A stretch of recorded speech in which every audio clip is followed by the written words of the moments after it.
je me définis comme peintre et du coup être peintre c'est opérer un peu dans un univers visuel qui est déjà super étendu.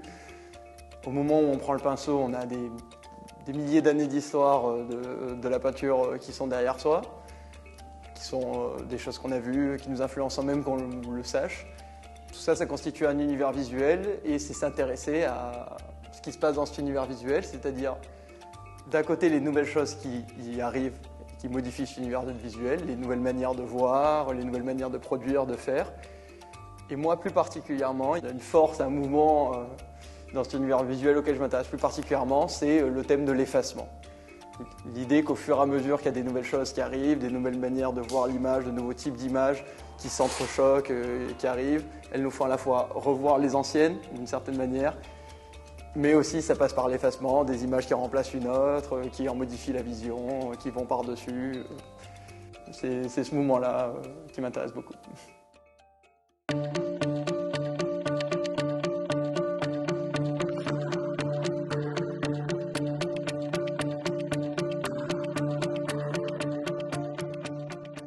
Alors moi je peins sur Velleda, donc une surface de tableau blanc effaçable, qui en fait j'ai choisi pour deux raisons principales. La première c'est que je venais de la peinture plus classique à l'huile sur toile préparée, tout ça, qui est un médium qui est au cœur un peu de notre histoire de la peinture ici, mais qui est fait pour retenir, garder en fait, conserver.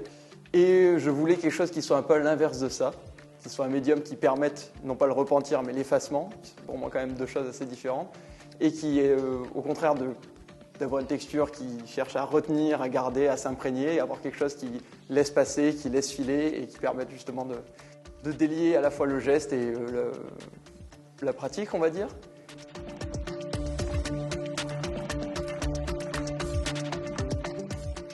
On dit tout le temps, on est dans le monde du défilement de l'image, bien sûr, on consomme plus les images de la même manière.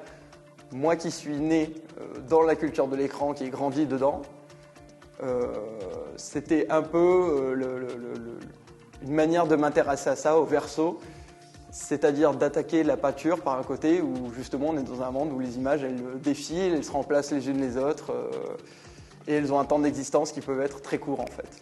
Donc c'était une manière d'essayer de m'intéresser à la fois au temps long vis-à-vis de cette histoire de la peinture et de la pratique de la peinture à l'huile, mais aussi à des choses beaucoup plus instantanées et beaucoup plus fragiles en fait.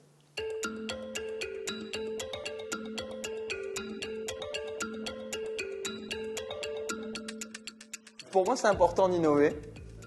Et d'un autre côté, en fait, je fais partie de ces gens qui font de la peinture, qui réfléchissent un peu sur la peinture. Je pense qu'en fait, être peintre notamment, c'est ça. Tu peux pas te passer de réfléchir sur qu'est-ce que c'est la peinture, qu'est-ce que ça fait en fait. Et le fait de justement prendre un certain contre-pied par rapport au fait de garder, et justement de s'imprégner, de pérenniser, ça me permettait en fait de m'intéresser d'une certaine manière aussi à cette peinture-là qui était très pérenne. Donc je ne sais pas si je suis dans le contre-pied autant que dans la réponse, tu vois. Mais peut-être un peu en diagonale, un peu, parce que forcément tu fais un peu ta vision en diagonale sur tout ça.